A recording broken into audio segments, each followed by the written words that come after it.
9:30, 10, 10:30, every 30 minutes. Ang maganda pala, 9, nandito na kami para makuha. It's up to you. Wala nang problema. Yung blue line kasi, if you're gonna stay on the bus, you're gonna finish it within 2 hours and 15 minutes. So yung places makikita nyo sa blue line is Mall of Emirates, the second largest mall with a stay. Blue Water Island, yung Ferris Suite, like London Eye. Dubai Marina, where you can public beach. Bayside, Tallest Block, Atlantis. Pagdating nyo ng Atlantis, ito yung station kung saan yung makakuha yung aquarium na included sa ticket. Kahit mag-spend kayo doon ng 30 minutes, 1 hour, walang problema. On the way back, I will bring you back to Dubai. Okay po? Since 2 days naman kayo dito, yung ticket nyo, it's only for the day. So red line and the blue line. So I'll suggest you may upgrade your ticket for this Dubai by night.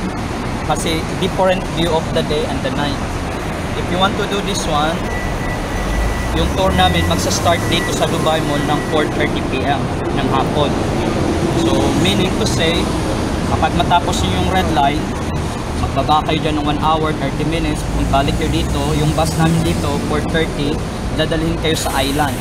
Ito yung harbor. Makakarating kayo dito ng 5 PM. Okay, natin sa kanya. Mukhang itong mga Pilipino nating kaibigan. Pwede ba kita i-evaluate? Lagay ko lang. Yes po. Ayan, sige. So ito yung tinatawag namin na Dubai by night by sunset. The Para bus alam will natin. depart here 4:30. Dadalhin kayo sa harbor ng 5 PM. Pagdating nyo doon, you're gonna see the sunset first, the skyscraper, and you will do the boat trip. So the difference between this boat at saka dito sa boat na kasama sa ticket nyo, dito small lang siya. Whatever you can see on the bus, on the boat, the same thing. While in the boat here in the marina, it will goes inside marina. Ano yung marina? Yes. Yes po. So sa boat na yan, may kasama na siyang food.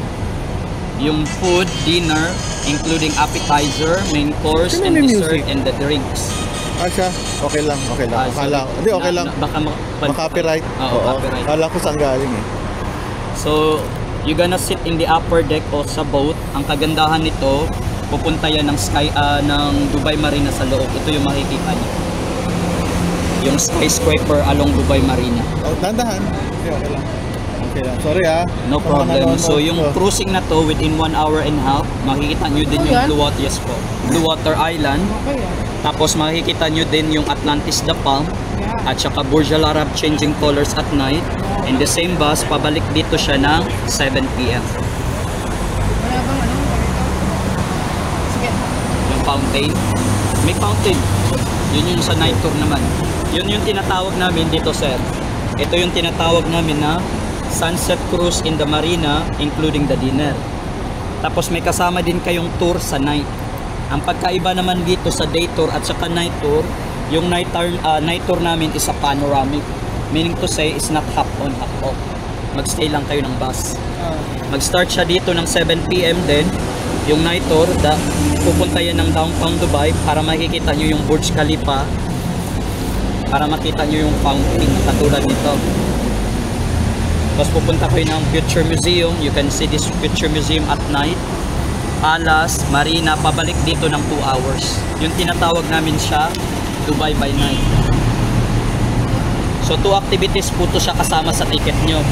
May marina cruise kayo sa dito sa marina at saka may tour kayo sa night.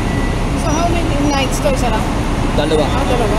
Is not, pwede yung pagsabayin ng 4:30 dito. Okay, magkano yung isang ano? Since may ticket na kayo, Kunyari isang night lang. Isang night. yun yung 4:30. Yun yun. Yun. Kung i-upgrade sa ganun, magkano na? Ito, ipapakita ko sa yung difference.